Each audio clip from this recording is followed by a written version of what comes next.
Hello everyone, my name is Luke, and welcome to the next Promethean Directive tutorial. Today I'll be covering the military tab.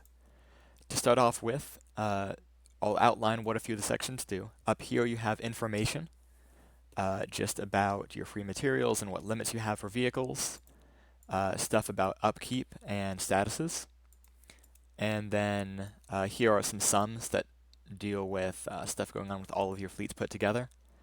And then on the right here is information that just gets drawn on for this, but also is helpful for you. So you can see like the maximum speed that each type of craft is allowed, maximum amount they can store, things like that. And then to get to the main topic here, so you're divided into fleets. Each one of these blocks here is a fleet. So right now there's 2 fleets available. If you want more, you just Control C and then Control V down below. Everything should work out from that.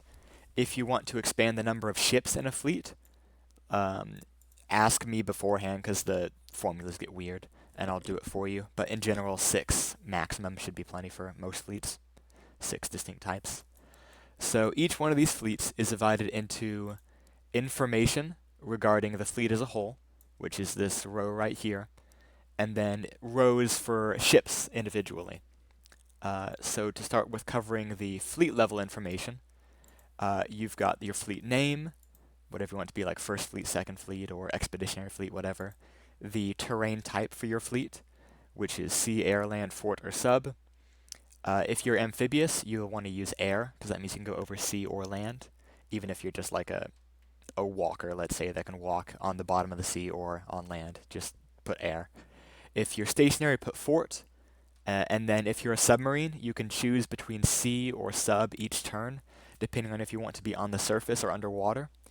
If you're underwater and you're not a nuclear sub, then you're at risk of getting destroyed. Just randomly, it's a low chance, but it's still there. But you are 5 times less visible on the map to other countries, so that's your benefit. And then health is just a sum of the other healths. Officers, just flavor stuff. You put your admiral's name. Stuff can happen to them at a given battle. Maybe if the flagship is hit, they might be killed, and that can be a lore event. Things like that. And then an approximate place where your ship is. Normally it'll just be the port that you're based out of, or you could put like near the Bering Sea or near the whatever geographical parts of the map you've got.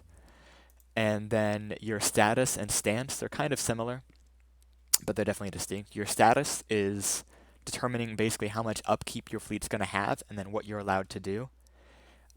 They're fairly self-explanatory, but I'll cover a few of them. Mothball is if a ship you don't expect to use it anytime soon, or a fleet, you can put it in mothball, and what that means is it has 0 upkeep, it's just being left there to sit, but it will take 2 combat turns to reactivate it.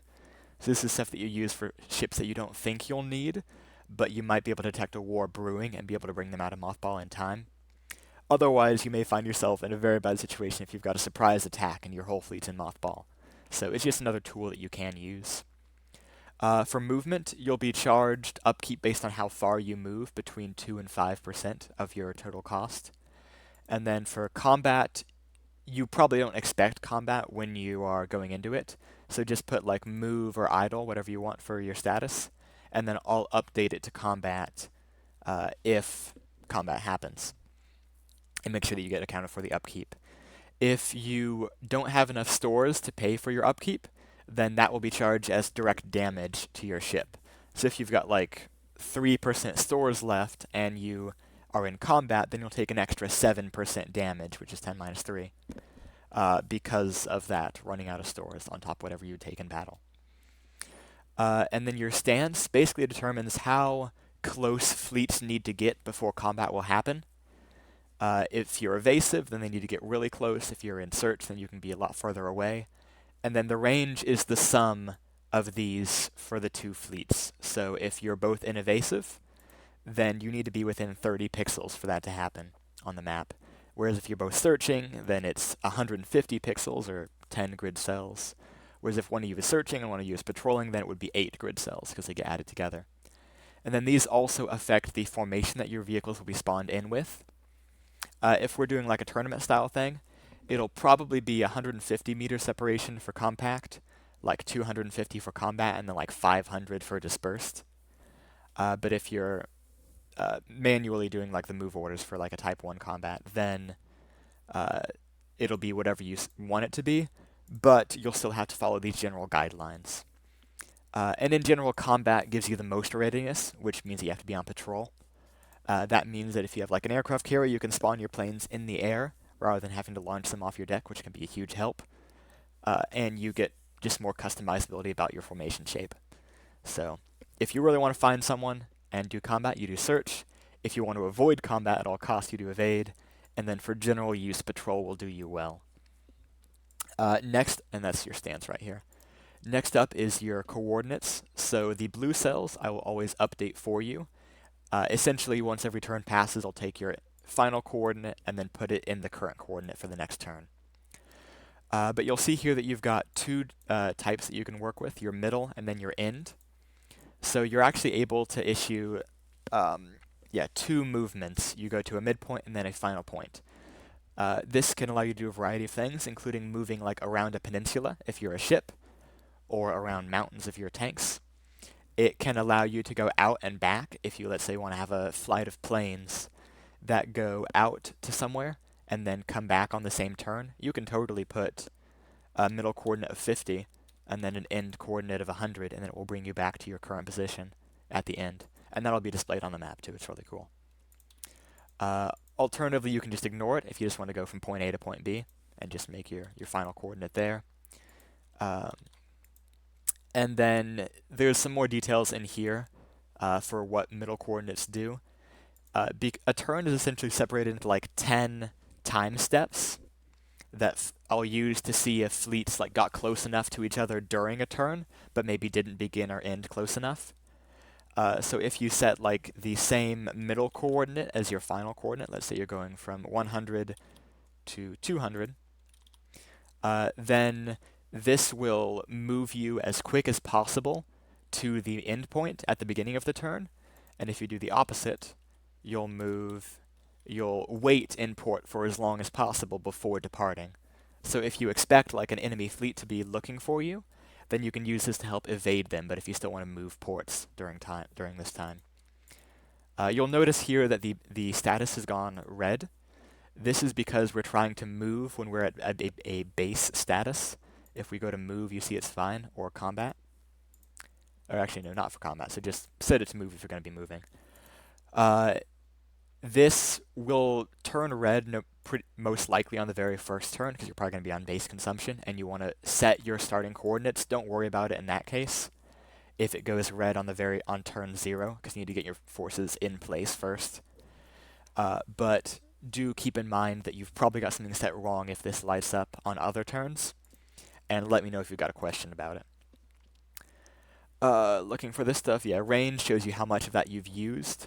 It won't update until we've given our craft a speed, so now you can see that we've used 94% of our range by going from 100 to 200, and so on. Speed is just the slowest in your fleet. Cost or size is the sum of all your costs, and then maximum storage is calculated from all this stuff. And then you've got your resupply, so let's go ahead and use the example of a ship, which costs 100,000 materials. It can store 50,000 materials, so if we want to resupply it with 50, we put that in, bada bing, bada boom, we've got plenty of stores. And then this will get drained each time. Okay, you'll see that we've got 50 resupply here, everything looks good. If we're trying to resupply while moving, it'll throw an error, so keep that in mind. You technically can do it, but it's for like niche cases where you are meeting up at sea with a cargo ship that's going to resupply you. So you totally can do that, just let me know if you've got this error, and I can make sure that you haven't messed anything up and that you're actually fine. So you can resupply it. If you go over, this will error out, because you can only store 50 stores, which in this case is equal to 50%. And then, as each turn passes, I'll update and make your current stores what your next stores was. So that way you're staying up to date with resource consumption. Then the damage report here shows you how many vessels are like at full health, can be repaired on the move, if they're 5% damage or less, if they need to go to a port to repair, if it's 10%, or if they need to go to a full shipyard and actually consume your build per ship. build per craft. And then it also can take multiple turns to heal if they're very damaged. And then ships lost get displayed as well. Again, you don't need to input anything here. If you want to repair a ship or strike it from your roster if you don't want to rebuild it, let me know and I'll update it here to make sure that it gets accounted for properly. And then regarding individual ships, so you put your ship's name or class, you put what type it is. Generally, you're just going to be a regular craft. If you want it to be a cargo craft, it needs to obviously look like a cargo craft and have very minimal armament. And then a hybrid is in between. It's got some cargo carrying capacity. It can actually store a lot of materials in from the depths. But it also looks visually like a cargo craft, but can hold some number of guns. So to be a hybrid, it has to have made sacrifices to fit that cargo. So you can't just strap like a single cargo crate on a big warship and call it a hybrid. No, it needs to look like it's a hybrid. It has to have less guns and a similar warship, and so on. If you're not sure, you can always ask. For health, I will update this for you once your craft has been approved. So it'll sit at 0% for now. But then once you have submitted the blueprint for me to check over and make sure that it doesn't disobey any of the rules, that it meets all of your tech and resource requirements, let me know. I'll update this for you. You can put your officers, just, again, a lore thing. And then a quantity of ships. If you want to have 2 ships of this type, you just put a 2 there. Always make sure you've got at least 1, otherwise it won't be counted. Your speed, make sure that it doesn't exceed the maximum speed listed over here for your class. So if you're a ship, it shouldn't exceed 30, and things like that. Cost/size and so on. And then, yeah, these will automatically calculate for you. And then you can just put more information here if you want to describe lore about your ships. And then if you want like spawning details, so if you've got an airship and you want me to spawn at 100 meters altitude, put that on each ship so I can spawn it correctly if we're doing a tournament-style battle.